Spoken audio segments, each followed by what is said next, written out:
Assalamualaikum warahmatullahi wabarakatuh. Perkenalkan, nama saya Rista Hardianti, NPM 5019127, kelas 4D PGSD.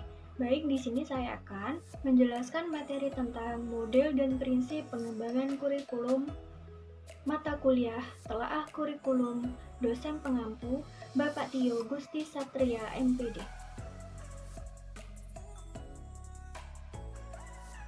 Baik, di sini saya akan menjelaskan tentang model dan prinsip pengembangan kurikulum.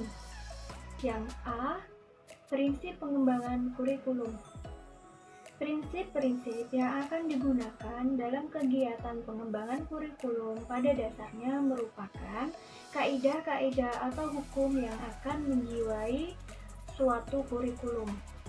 Prinsip pengembangan kurikulum secara umum yang dianggap penting yakni 1. Prinsip berorientasi pada tujuan. Tujuan kurikulum merupakan penjabaran dan upaya untuk mencapai tujuan satuan dan jenjang pendidikan tertentu. Yang kedua, prinsip relevansi, kesesuaian. Pengembangan kurikulum yang meliputi tujuan, isi, dan sistem penampilan harus relevan, sesuai dengan kebutuhan dan keadaan masyarakat, tingkat perkembangan dan kebutuhan siswa, serta serasi dengan perkembangan ilmu pengetahuan dan teknologi. Yang ketiga, prinsip efisiensi dan efektivitas. Perkembangan kurikulum harus mempertimbangkan segi efisiensi dan pendayagunaan dana, waktu, tenaga, dan sumber-sumber yang tersedia agar mencapai hasil yang optimal. Yang keempat, prinsip fleksibilitas. Kurikulum yang luas mudah disesuaikan, diubah, dilengkapi, atau dikurangi berdasarkan tuntutan dan keadaan ekosistem dan kemampuan setempat. Jadi, tidak statis dan kaku. Yang keenam, prinsip keseimbangan.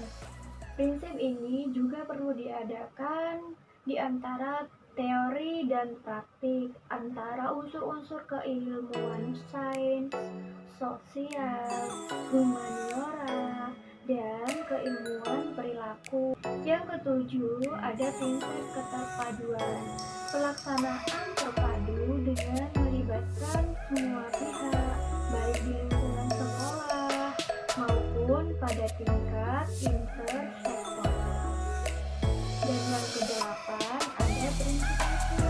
Pelaksanaan pembelajaran yang bermutu ditentukan oleh derajat mutu guru, kegiatan belajar mengajar, peralatan, atau media yang bermutu.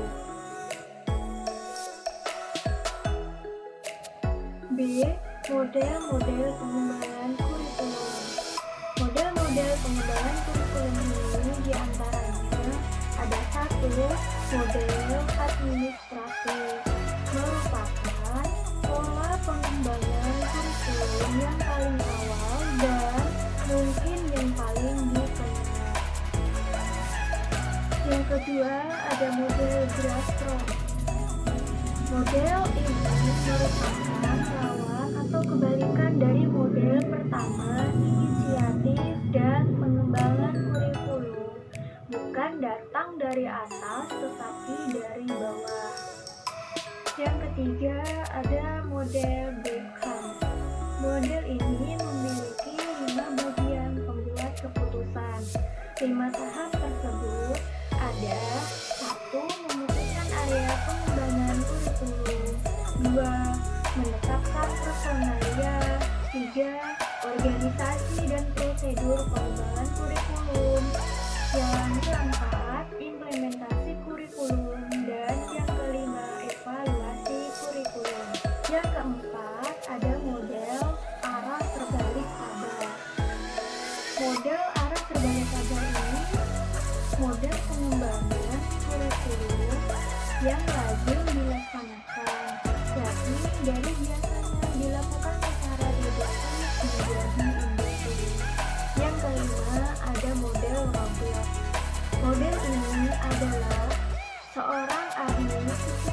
generasi yang berpandangan bahwa manusia dalam proses perubahan mempunyai kekuatan dan potensi untuk berkembang sendiri. Yang keenam, ada model demonstrasi. Model ini diprakarsai oleh sekelompok guru atau sekelompok bekerja sama dengan ahli yang dimaksud mengadakan perbaikan kurikulum. Yang ketujuh, ada systematic action research model. Model ini didasarkan bahwa perkembangan kurikulum merupakan perubahan sosial. Yang kedelapan, emerging technical model. Perkembangan bidang teknologi dan ilmu